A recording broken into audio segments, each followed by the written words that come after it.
자, 이번에는 정치 시그널이 픽한 사람 시그널 픽 코너입니다. 조광한 국민의힘 최고위원 모셨습니다. 어서 오십시오. 예, 네. 안녕하세요. 안녕하십니까. 예. 자, 위원님. 아니 오늘 아침 조간에 또 위원님 또 성함이 탁 이렇게 나와가지고 그렇죠. 경기도당 위원직 출마 결심했다. 이 단독 기사 맞습니까? 예, 경기도당위원장 출마 결심한 것은 사실이고요. 예. 다만 경기도지사 출마의 배경은 네.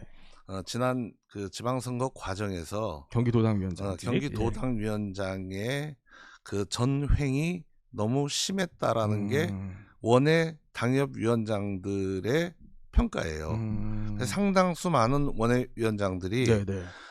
도당위원장의 태도에 대해서 예. 상처받고 그 다음에 모욕을 당했다고 느끼고 있어요. 네네. 저 또한 그러니까 그러니까 이제 공천 과정 그리고 경기도지사 선거 운동을 예. 그 진행하는 과정 이런 등등에서 네. 상당히 소외됐다고 할까요? 저는 경기도지사 선거와 관련해서 도당위원장으로부터 그 어떠한 전화도 받아본 적이 없고 상의 또한 해본 적이 없어요.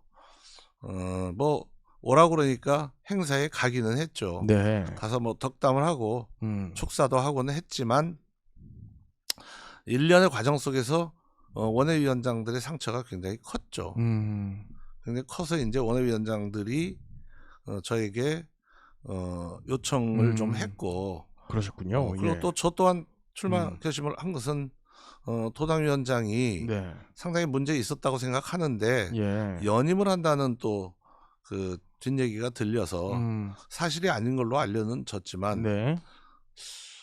그 많은 원외위원장들한테 저도 원외위원장이잖아요. 네. 원외위원장들한테 소통도 제대로 안 했고 상처도 안긴 네. 그런 도당위원장이 그 연임을 한다? 이건 예. 있을 수 없는 일이다. 이게 이제 알겠습니다. 그 발단의 동기였어요. 그러니까 위원님의 이제 개인적인 판단으로는 전례를 봤을 때 이제 문제 의식이 있어서 출마를 결심하시게 됐다라고도 말씀을 하셨지만 좀 네. 궁금한 거는 네. 이 최고위원직과 시도당 위원장 자리를 같이 겸직은 할 수 있는 겁니까? 그건 예. 겸직을 하지 못한다는 규정은 없다고 그러더라고요. 그 겸직을 예. 할 수 없다고 하면은 당연히 못 나가겠죠. 예. 네. 그리고 이제 한 말씀 빼먹었는데 예. 경기도의 당협위원장들이 전부 운영위원들이에요. 운영위원회 한번 연 적이 없어요. 그리고 이제 서로 의견을 좀 물어봐야 되잖아요. 네. 경기도 60개 지역 중에 의원은 국회의원은 현역 의원은 7분이세요. 네. 그런데 그 현역 의원 4-5명이 모여서 예. 이번 도당위원장은 이렇게 가자. 이건 굉장히 잘못된 발상이라고 저는 생각하고 있어요. 그러시군요. 네. 어쨌든 이제 두 직은 또 만약에 되시면 이제 같이 또 유진하시겠다 이런 입장이신 거고. 그렇죠? 그건 지장이 문제가 없다고 없다. 그러더라고요. 예. 저 궁금한 게 이번에 그러면 이제 김은혜 의원이 앞서서 이 출마하시겠다는 의지를 또 밝히신 걸로 전해지고 있어서 그런 김은혜 의원님이 의지를 밝혔다기보다는 네. 김은혜 의원이 권유를 상당히 받은 걸로 저는 알고 있고 그래서 그 권유를 받아들여서 본인이 해보겠다 이렇게 그 의사를 가지고 있는 걸로 알고 있고요. 저는 개인적으로 김은혜 의원은 굉장히 좋아합니다. 그래서 좀 그런 부분이 곤혹스럽죠. 김은혜 의원을 좋아하니까 굳이 좋아하는 그렇죠. 분이랑 맞붙게 괜찮은 돼서 정치인이라고 생각을 하는데 맞붙게 된다기보다는 경쟁한다는 점이 서로 그냥 북돋워 주면 좋은데 이게 바람직할까 하는 그런 생각이 있어요. 그러나 분명한 문제 의식은 우리 김성교 도당위원장의 지난 1년의 경기도당 운영에 대해서는 그 준엄한 심판과 질책을 받아야 된다라고 저는 생각해요. 그러시군요. 알겠습니다. 그 얼마 전에 이제 안양에 있는 한 식당에서 장 대표가 이제 한 20명 정도 되셨나 봐요. 그 원에 이제 당협위원장 분들이랑 회동을 하셨는데 여기 이제 상당수가 경기 지역도 위원장님들이셔서 그때 이제 위원님도 계시고 해서 이게 위원님한테 힘을 실어주는 거다. 이런 해석들이 나오네요. 그러니까 그게 왜곡이에요. 언론이 사실을 사실대로 보도하지 않기 때문에 국민들을 호도하는 거고 오도하는 거죠. 뭐냐면 원외위원장들이 많아요. 우리 110석밖에 안 되잖아요. 그러니까 절반 이상이 원외위원장이잖아요. 네. 원외위원장들은 상처가 있어요. 늘 저 피해 의식 같은 것도 좀 있고. 그래서 원외위원장들 공부 모임이 두 가지가 있어요. 우리 국민의힘 내에 그 모임 하나가 여심 포럼이라는 모임이고, 그 모임의 회장이 이번에 국회의원 됐어요. 윤용근 의원이. 그리고 굿 프렌드라는 네. 그 공부 모임이 있어요. 예, 예. 그 굿 프렌드 모임의 회장이 고석 용인병 위원장이에요. 근데 그 저희가 이제 합동으로도 워크숍을 하고 네. 또 각자 별도로도 워크숍을 해요. 그러시군요. 그런데 굿 프렌드의 워크숍이 12일로 잡혀져 있었어요. 예. 그러니까 저하고는 아무 관계 없어요.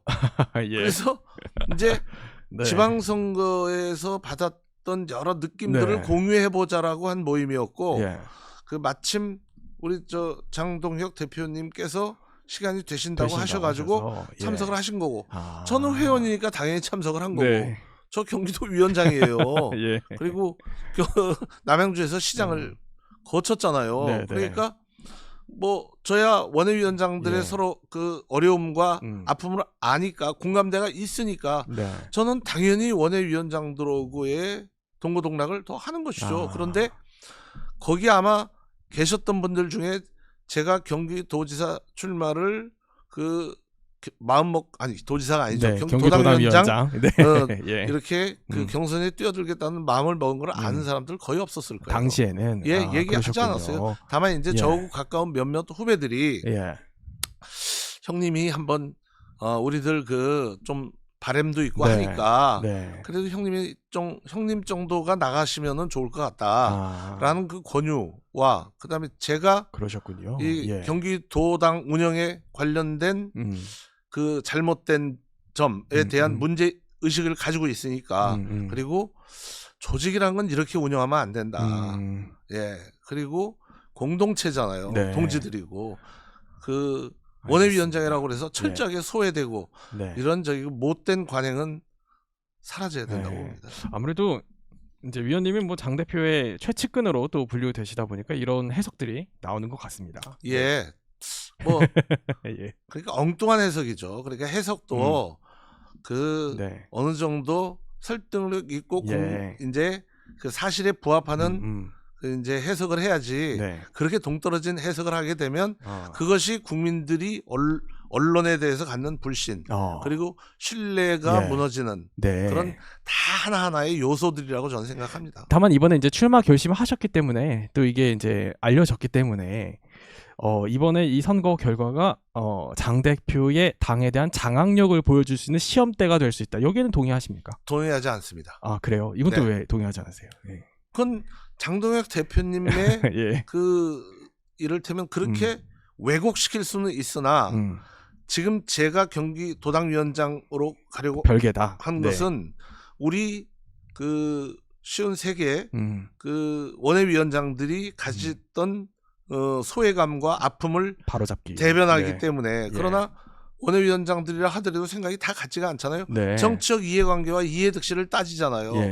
그렇게 할 수는 있으나 저 개인은 그렇게 해석하는 거에 대해서 공감하거나 동의할 수 없어요. 그러시군요. 자, 이제 출마 얘기는 충분히 해본 것 같고요.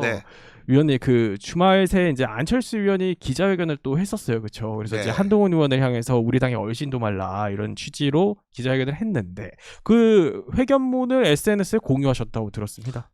그 어떤 의미십니까? 전적으로 저는 안철수 의원의 생각과 공감하니까요.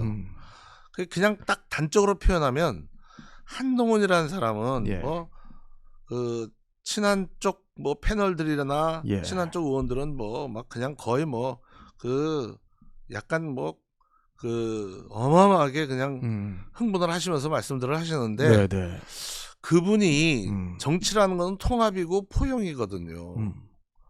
그런데 그분은 있는 자리마다 상처, 분열, 갈등, 불안 이거를 그냥 끌고 다니시는 분이에요. 한동훈 의원이. 한 번도 그분은 편한 적이 없었던 것 같아요. 늘상 갈등을 불러일으켰어요. 그분은 갈등이 없었던 적이 없는 것 같아요. 이게 조금 통합도 있어야 되고 안정도 좀 있어야 되고 평화도 좀 있어야 되고 그러잖아요. 항상 시끄러워 소란스럽고. 그러니까 그런 데다가 그분은 뭐 저는 개인적으로 정치하셔서는 안 될 분이라고 생각을 합니다. 기본적인 철학도 잘 모르겠고 예. 얕은 지식을 갖고 네. 그냥 너무 촐싹된다고 그럴까요? 저는 우리 한동훈이라는 분한테 받은 인상이 그래요. 그래도 제가 정치 한 36년 했어요. 예. 나름대로 제대로 판단을 해보려고 몸부림치면서 살았고 네. 또 그 논리적이고 합리적인 얘기를 해보려고 노력은 했어요. 제 네. 말이 다 옳은 건 아니지만 그런데 저는 어느 순간 그분을 지켜보면서 야, 이분은 진짜 참 묘하신 분이네. 예. 정말 참 인간적으로 참 독특하시고 그냥 가는 곳마다 그냥 시끄럽구나. 참 편치가 않구나. 네.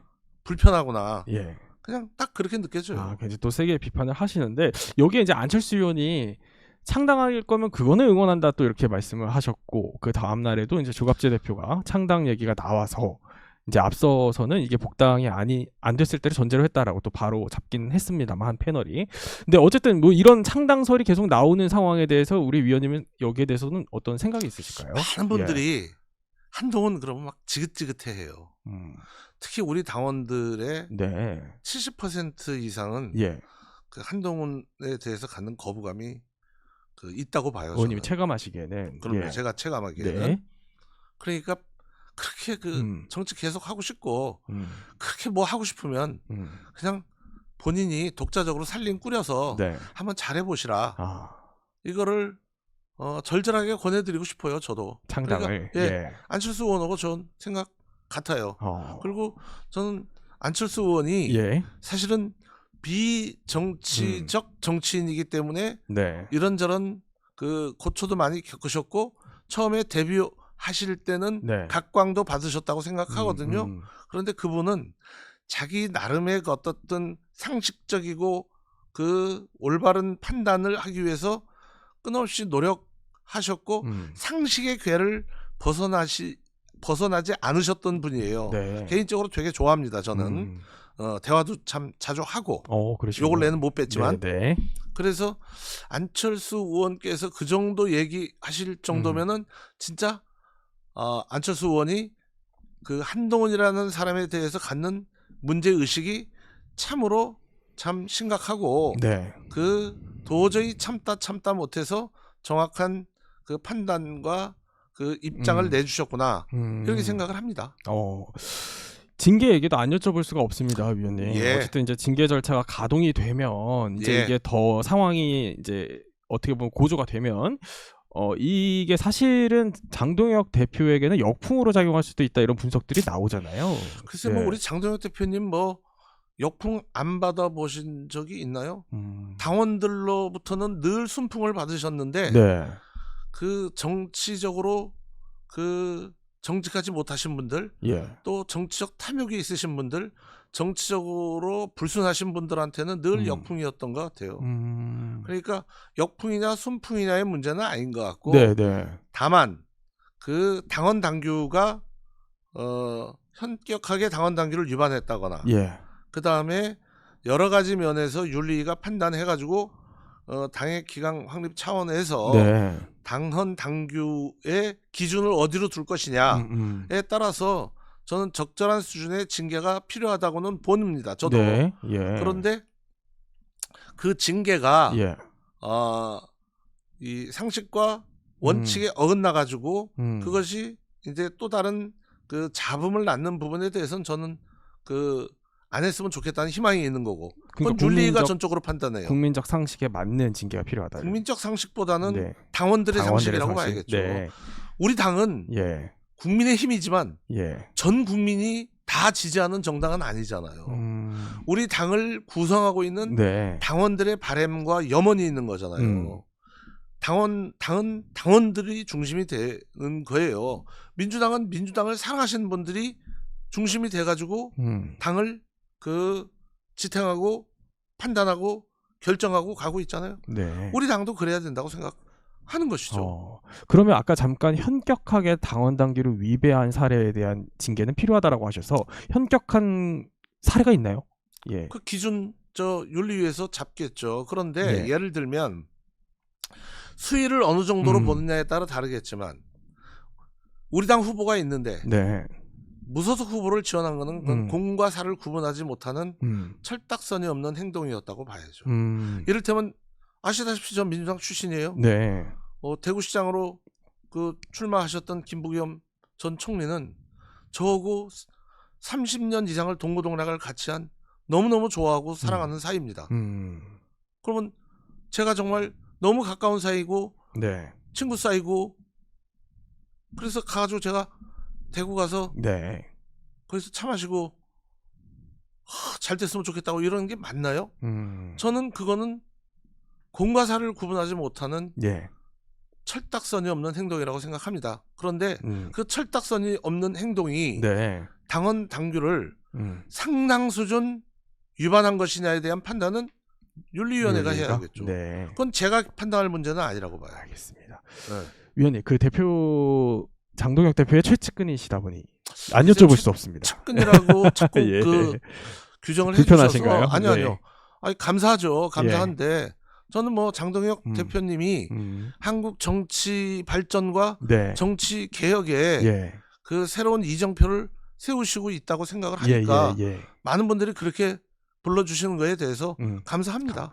그래서 궁금한 게 이제 장동혁 대표가 얼마 전에 이제 조만간 혁신안이 나올 것 같은 발언을 또 하셔서 이게 또 시사가 됐습니다. 이 뭐가 예상되십니까? 혁신안.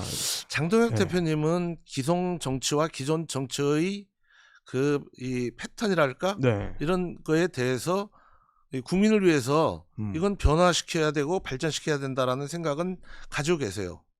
적어도 그런 생각을 일치 하고 있고 저도 한국 정치의 이 구조적 문제점, 잘못된 관행 그리고 국회의원 뺐지만 어떻게든 한번 달면 된다라는 그 개인적 탐욕의 정치에서 보다 좀 더 국가와 국민을 생각하는 정치로 바뀌어지고 변화해야 된다고 생각을 합니다.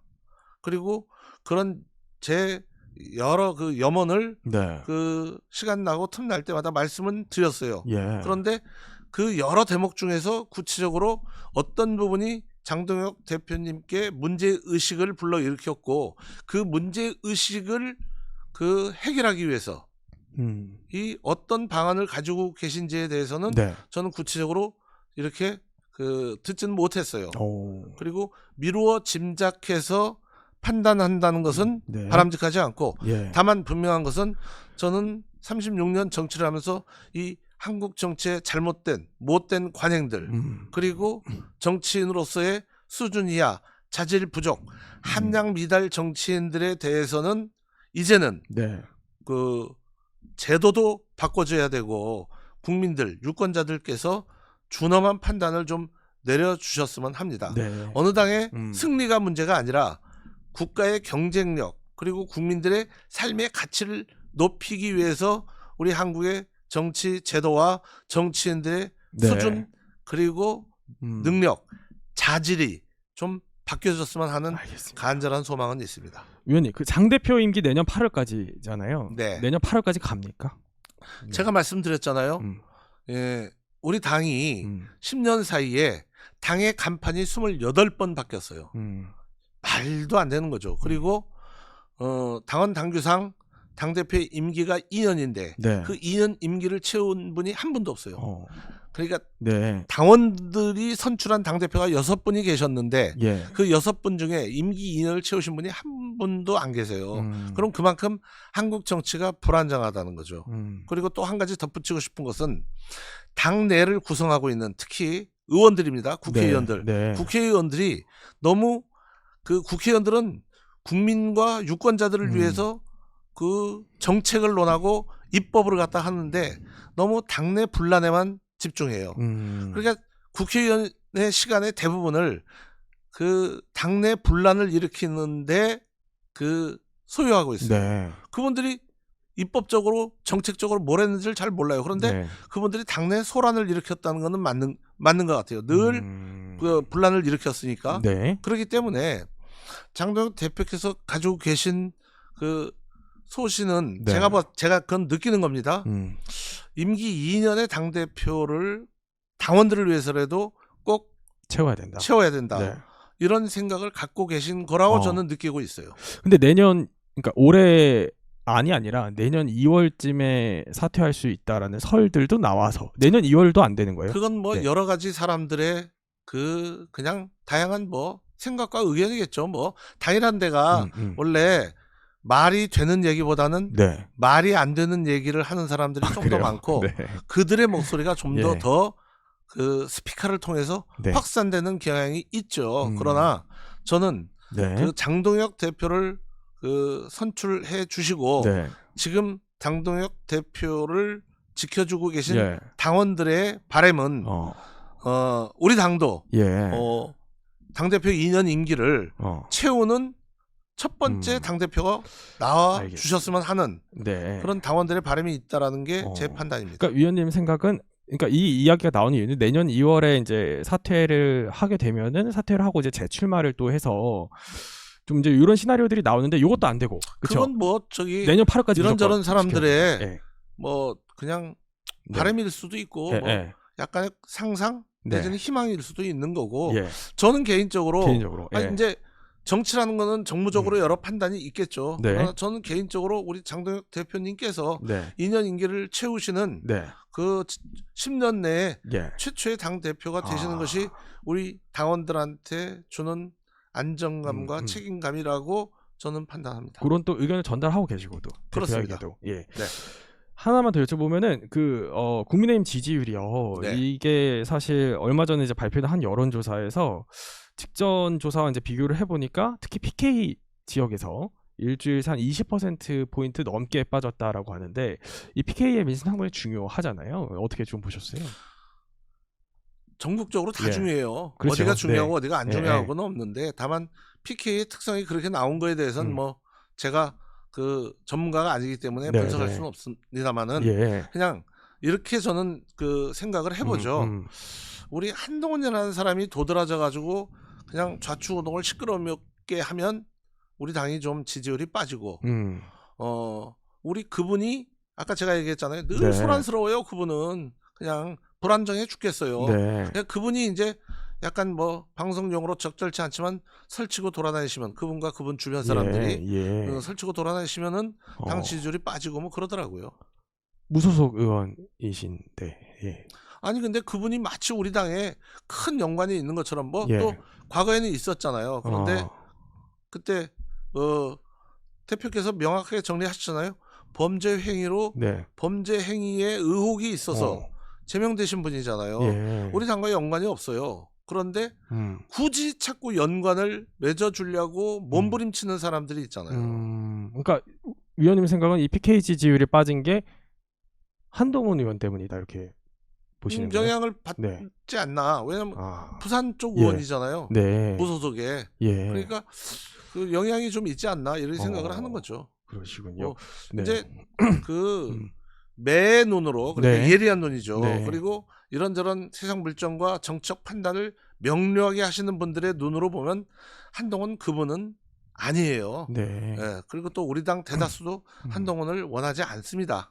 표현을 안 하는 것 뿐이지. 저는 그냥 비교적 솔직하게 담백하게 얘기하는 사람이고 대부분의 사람들은 내가 이 말을 함으로 해서 굳이 득될 것도 없는데 뭘 얘기하냐. 그냥 침묵을 하시는 분들이 많고 그다음에 이제 약간 좀 정치적으로 미숙한 사람들이 그냥 좀 많이 떠들고 그러죠. 떠든 사람들의 목소리가 크니까 그런 현상이 나올 수 있는데 여론조사라는 거는 늘 등락이 있는 거라고 봅니다. 그리고 여론조사 일희일비하면 되겠어요? 끝으로 하나만 더 여쭤보고 싶은 거는 어쨌든 지방선거 이후에 보수의 대통합이라고 해야 될까요? 이제 뭐 한동훈 의원도 포함을 해서 한 의원, 뭐 이준석 대표 그리고 오세훈 시장 등등 이제 일종의 보수가 하나로 좀 대통합되는 계기가 있었으면 좋겠다라는 바람들도 있는 건 사실인 것 같습니다. 그렇죠. 그런데 이게 좀 요원해지는 것 같아서 여기 위원님의 생각은 좀 이것과 다르실까요? 제가 얘기하잖아요. 통합으로 해가지고 시너지가 나야 되잖아요. 그리고 서로 사랑도 할 수 있고 신뢰도 할 수 있어야 되고. 그런데 그분은 가는 곳곳마다 지금까지 갈등과 분란이 있었어요.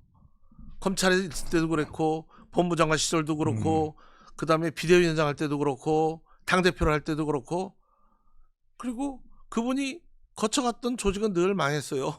그렇게 보시는군요. 폭망했잖아요. 네. 그 보수 정당 사상 최악의 패배가 2024년 총선이에요. 그분이 비대위원장이었어요. 그분이 비대위원장으로 치른 선거가 보수 정당 사상 최악의 패배를 했습니다. 네. 그래서 그분만 그 한솥밥 먹게 되면은 온갖 갈등과 소용돌이가 펼쳐지는데 그게 대통합이 되겠어요. 네. 그러니까 그냥 희망 섞인 관측자들의 순진한 발상으로 네. 이를테면 이제 극단적 대립과 갈등으로 부부가 이혼을 했어요. 주변에 있는 사람들이 난리를 쳐서 다시 저기 이제 그 살게 됐어요. 네. 잘 살까요? 그러니까 기능적 통합은 중요하지 않아요. 네. 그리고 그분은 여러 차례 강조하지만 보수 괴멸의 장본인이에요. 보수를 괴멸시키다시피 하신 분이 네. 무슨 보수 재건을 합니까? 그냥 재건은 다른 그 역량 있는 분들한테 맡기고 그냥 조용히 쉬시는 게 국민을 위해서도 그렇고 우리 보수를 사랑하시는 분들한테도 그래서 전 맞다고 보고 네. 그다음에 이제 그런 주장을 하시는 분들 뭐 그 주장에 열광하시는 분들도 있겠죠. 네. 그런데 물론 저도 이런 솔직한 발언을 통해서 저를 비난하고 손가락질하는 사람들 꽤 있을 거라고 보지만 보는데 그 뭐 보수 대통합이니 뭐 이런 저기 그 말 같지도 않은 소리 네. 이제 그러니까 한동훈 뭐 이렇게 받아들여야 된다 이런 얘기하는 사람들 다른 사람들이 얼마나 손가락질 하는지 그거에 대한 생각도 좀 깊이 있게 해보셨으면 좋겠어요.